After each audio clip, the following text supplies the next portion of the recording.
नमस्कार, मी प्रिया काळे. तरुण भारतच्या न्यूज बुलेटिनमध्ये आपल्या सर्वांचं स्वागत. आता पाहूया ठळक घडामोडी.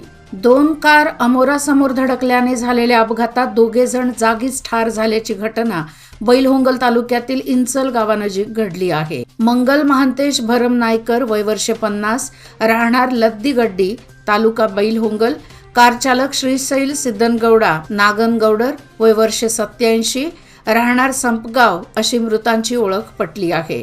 या घटनेत रायनायक भरम नायकर वय वर्ष 87, गंगवा रायनायक भरम नायकर वय वर्ष 80, मंजुळा श्रीशैल नागनगौडर वय वर्ष 30, सुभानी लालसाब वककुंद वय वर्ष 28 गंभीर जखमी झाले असून त्यांच्यावर बेळगाव शहरातील खासगी इस्पितळात उपचार सुरू आहेत. हे सर्व वास्तुशांतीनिमित्त कपडे खरेदी करण्यासाठी गोकाक तालुक्यातील कोण्णूरला जात होते, अशी माहिती मिळाली आहे. झाड शहापूर येथे रिंग रोड करण्यासाठी राष्ट्रीय महामार्ग प्राधिकरणाकडून हालचाली सुरू झाल्या आहेत. शुक्रवारी झाड शहापूर येथे झाडांचा सर्व्हे तसेच दगड लावण्यासाठी अधिकारी व कर्मचारी पोलीस संरक्षणात आले होते. मात्र झाड शहापूर येथील शेतकऱ्यांनी न्यायालयाने दिलेल्या स्थगितीची प्रत दिली आणि त्यांना माघारी धाडले. यावेळी शेतकऱ्यांनी त्या अधिकाऱ्यांना चांगलेच धारेवर धरले. मात्र स्थगितीची प्रत प्रांत अधिकाऱ्यांकडे का दिली नाही असा प्रश्न अधिकाऱ्यांना करून शेतकऱ्यांची दिशाभूल करण्याचा प्रयत्न केला. या रिंग रोडमध्ये तालुक्यातील 32 गावातील सुपीक जमिनी जाणार आहेत. झाड शहापूर येथील संपूर्ण गावाने एकजुटीने उच्च न्यायालयातून स्थगिती मिळवली आहे. परिवहन मंडळातर्फे दिव्यांगांना देण्यात येणाऱ्या बस पास नूतनीकरणाच्या मुदतीत वाढ करण्यात आली आहे. त्यामुळे आता 29 फेब्रुवारीपर्यंत दिव्यांगांना बस पासचे नूतनीकरण करता येणार आहे. दिव्यांग अंध व्यक्तींना सवलतीच्या दरात बस पास उपलब्ध करून दिला जातो. यापूर्वी 31 डिसेंबर अखेरची तारीख होती. मात्र आता बस पास नूतनीकरणाच्या तारखेत वाढ करण्यात आली आहे. श्रीराम सेना हिंदुस्थान आयोजित उमेश कुराळकर यांच्या वाढदिवसानिमित्त व कैलासवासी अभि पुजारी यांच्या स्मरणार्थ शुक्रवारी विविध सामाजिक उपक्रमांचे आयोजन करण्यात आले होते. गोरगरीब गरजू लोकांना विविध साहित्य व शाळकरी मुलांना शैक्षणिक साहित्याचे वाटप करण्यात आले. या निमित्ताने भव्य रक्तदान शिबिर पार पडले. यामध्ये शेकडो रक्तदात्यांनी सहभाग दर्शविला. अनगोळ येथील महानगरपालिकेच्या कर्मचाऱ्यांना घरगुती दैनंदिन साहित्याचे वाटप करण्यात आले. LPG गॅससाठी E-KYC प्रक्रिया विनामूल्य असून ही प्रक्रिया पूर्ण करण्यासाठी कोणतीही अंतिम मुदत नाही.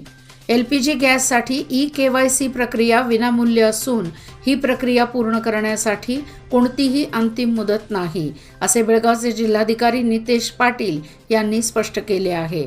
भारत सरकारच्या नैसर्गिक व वायू मंत्रालयाच्या उपसचिवांनी आपल्याला 18 ऑक्टोबर 2023च्या पत्रात E-KYCचे तात्काळ अंमलबजावणी करण्याचे आदेश दिले होते. मात्र E-KYC साठी केंद्र सरकारने कोणतीही मुदत दिली नसल्याने जनतेला दिलासा मिळाला आहे. नोटा दुप्पट करण्याचे सांगून 25 लाखांना ठकवणाऱ्या टोळीतील 7 जणांना अटक करण्यात आली आहे. हे सर्वजण हुक्केरी संकेश्वर निडसोशी येथील राहणारे असून त्यांच्याजवळून 2 कार व 11 लाख रुपये रोख रक्कम जप्त करण्यात आली आहे. गुन्हे तपास व वाहतूक विभागाच्या पोलीस उपायुक्त PV स्नेहा यांनी शुक्रवारी एका पत्रकाद्वारे ही माहिती दिली आहे. 18 डिसेंबर रोजी सिद्धगौडा बिरादर राहणार गोकाक यांनी दिलेल्या फिर्यादीवरून काकती पोलीस स्थानकात भांदवी 419 420 कलमाद्वारे फसवणुकीचा गुन्हा दाखल करण्यात आला होता. मागील 3 वर्षात राज्यात तब्बल 39 विणकरांनी आपले जीवन संपवले आहे. यापैकी एका बेळगाव जिल्ह्यातील 22 विणकरांचा यामध्ये समावेश आहे. त्यामुळे विणकरांच्या आत्महत्येचा प्रश्न गंभीर बनू लागला आहे.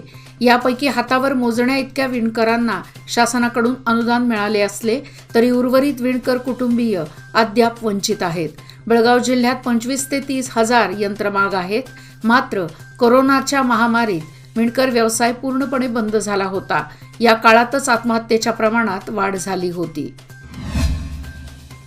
सामरा येथील श्री महालक्ष्मी देवीची यात्रा 14 मे 2024 पासून भरवण्याचा निर्णय शुक्रवारी झालेल्या यात्रा कमिटी, हक्कदार व ग्रामस्थांच्या बैठकीमध्ये घेण्यात आला. तसेच 9 दिवस चालणाऱ्या यात्रेमध्ये विविध कार्यक्रमांचे आयोजन करण्याचेही बैठकीत ठरवण्यात आले. गेल्या वर्षभरापासून श्री महालक्ष्मी देवीच्या यात्रेची तारीख केव्हा जाहीर होणार याबाबत ग्रामस्थांच्यात उत्सुकता लागून राहिली होती. अखेर शुक्रवारी यात्रेची तारीख निश्चित करण्यात आल्याने ग्रामस्थातून समाधान व्यक्त करण्यात येत आहे. शुक्रवारी श्री महालक्ष्मी मंदिरामध्ये यात्रेची तारीख निश्चित करण्यासाठी बैठकीचे आयोजन करण्यात आले होते.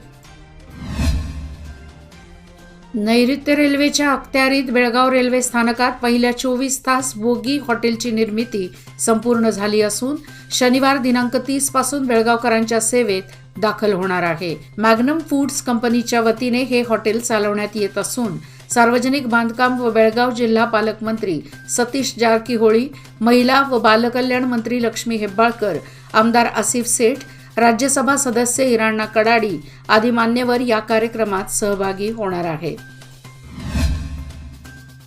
शहरातील कचऱ्याची उचल न करण्याचा प्रकार अनेक ठिकाणी घडू लागला आहे. रिसालदार गल्ली येथे गटारीतून काढण्यात आलेल्या कचऱ्याचा ढीग गटारी शेजारीच फेकण्यात आला आहे. त्यामुळे ये जा करताना वाहन चालकांना तसेच पादचाऱ्यांना त्याचा त्रास सहन करावा लागत आहे. सावळगी येथून मोठ्या संख्येने विद्यार्थी बसेसने शाळा, विद्यालय, महाविद्यालयाकरिता ये जा करत असतात. गेल्या काही दिवसांपासून राज्य परिवहनच्या बसेस वेळेवर येत नसल्याने विद्यार्थ्यांचे नुकसान होत आहे. बसेस वेळेवर उपलब्ध करून देण्याची मागणी करण्यात आली. शिवाय विद्यार्थ्यांनी काही काळ रास्ता रोको केला. त्याची दखल अधिकाऱ्यांनी घेत आंदोलन स्थळाला भेट दिली. त्यावेळी विद्यार्थ्यांच्या वतीने त्यांना निवेदन देण्यात आले. हुक्केरी तालुक्यातील राजा लखमगौडा जलाशयात शुक्रवारी 36.5 TMC पाणीसाठा शिल्लक आहे. अद्याप उन्हाळ्याला सुरुवात झाली नाही, त्यामुळे पाणी वाटपाचे नियोजन करण्यात आलेले नाही. असे असले तरी मागणीचा अंदाज घेत पुढच्या आठवड्यात पाणी वाटपाचे नियोजन करण्यात येणार आहे. सध्या नियमित पाणी पुरवठ्यासाठी 60 क्युसेक पाणी जलाशयातून सोडले जात आहे, अशी माहिती जलाशय अधिकाऱ्यांनी दिली आहे. संकेश्वर नगर परिषदेवर अद्यापही नगराध्यक्ष व उपनगराध्यक्ष पदासाठी निवडणुका झालेल्या नाहीत.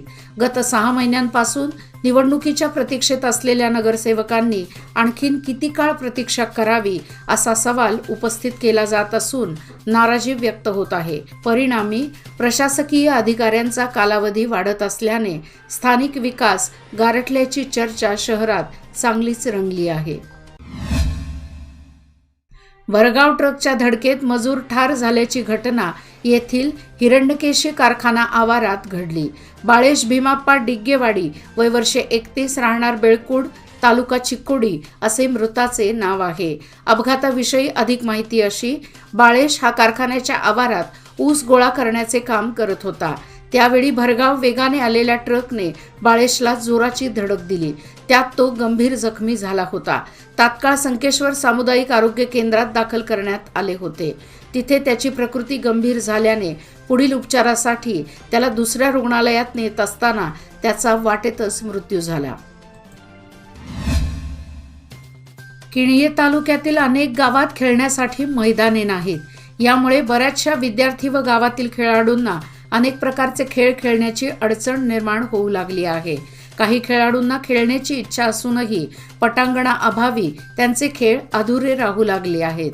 बऱ्याच गावांमध्ये मैदानाचा आकार कमी होतानाचे चित्र पाहावयास मिळत आहे. त्यामुळे येणाऱ्या भावी पिढीसाठी प्रत्येक गावामध्ये खेळासाठी योग्य व सुरक्षित पटांगण उपलब्ध करून देण्यासाठी प्रत्येक गावातील गावकऱ्यांनी प्रयत्न करण्याची गरज आहे. अयोध्या येथून आलेल्या श्री राम मंदिर अक्षता कलशाची भव्य शोभायात्रा हिटनी येथे उत्साहात व चैतन्यमय वातावरणात पार पडली. राष्ट्रीय सेवक संघ ग्रामस्थांच्या वतीने शोभायात्रेचे आयोजन करण्यात आले होते. बुकटे आलुरी येथून हिटनी येथे कलशाचे आगमन होताच रामभक्त भगिनींनी अक्षता कलशाचे पूजन केले. तेथून कलशाची पालखीतून सवाद्य प्रमुख मार्गावरून शोभायात्रा करण्यात आली. यावेळी मंडळातर्फे भजन करण्यात आले.